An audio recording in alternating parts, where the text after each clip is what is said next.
My name is Debbie Reynolds. They call me the Data Diva. Today I want to talk about data privacy, zero-party data, and enrichment. So a lot of people already know what first-party data is and third-party data is. So first-party data is data that a customer or a person gives directly to a particular company.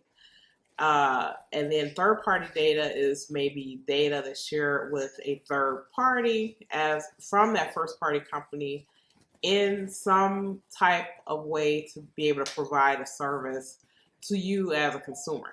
So there are a lot of laws now that are really calling out not only first party but third party data sharing. That's a huge issue in privacy circles because they want to make sure that companies are sharing data with third parties appropriately and that they have the right contracts and agreements in place to make sure that companies that are using third parties, that they're also managing and protecting data as they should be. So zero-party data is data that is considered either voluntarily given to a company or what I call like found data. So a lot of times when people think about zero party data, they think about data. Let's say, for instance, you created like you answered a quiz, you filled out a questionnaire, maybe you filled out a form. Even if you didn't complete the form, that's considered zero party data. So they think, okay, you somehow took some type of action. A company ended up with this data, and it's fair game, so they can use that data.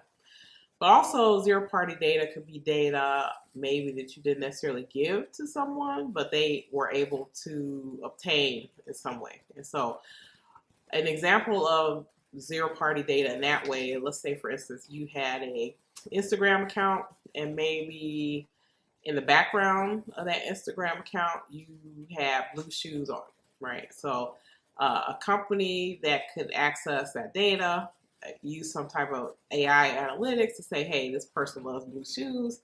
Let me create a marketing campaign to this person to show them blue shoes. No problem with that, right?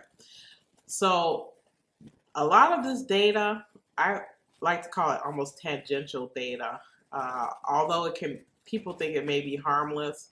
Some of this data can be used to enrich profiles of people. So, for example, let's say if you bank in a particular place, you have a first-party relationship with a bank, they may share your data with a third party to provide you a service, but there's really nothing stopping them from collecting the zero-party data about you. And some of that data can sometimes come from data brokers or other types of interactions that they have with you. So an example of a troubling use of something like zero-party data, let's say two people walk into a bank, both of them have cell phones, one person has an Android and one person has an iPhone, right? So they can tell what types of devices that someone has when they come into certain establishments because they can read those devices, not necessarily what's on the device, but that you have a particular type of device, right? So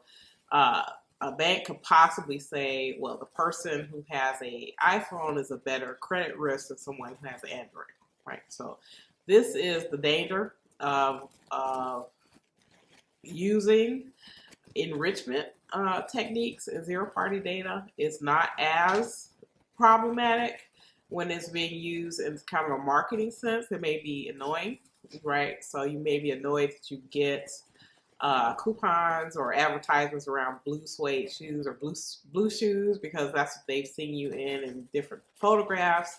Not so great when this data is possibly used for enrichment in a way that may possibly have a company or organization make an inference about you and also maybe take an action that could possibly harm you.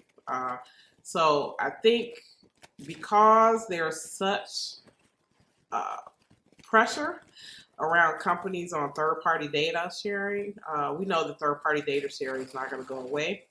We know that companies, especially regulators, are looking very closely at companies around their third-party data sharing. So the holy grail of data right now is really that zero-party data and doing this enrichment, adding more details. So I think it's going to remain to be seen how this is going to play out, especially as we start to see more laws around how data is being used and combined together with other things, and how it's being used possibly in a way that could possibly be detrimental to the individual. That's it. Thank you.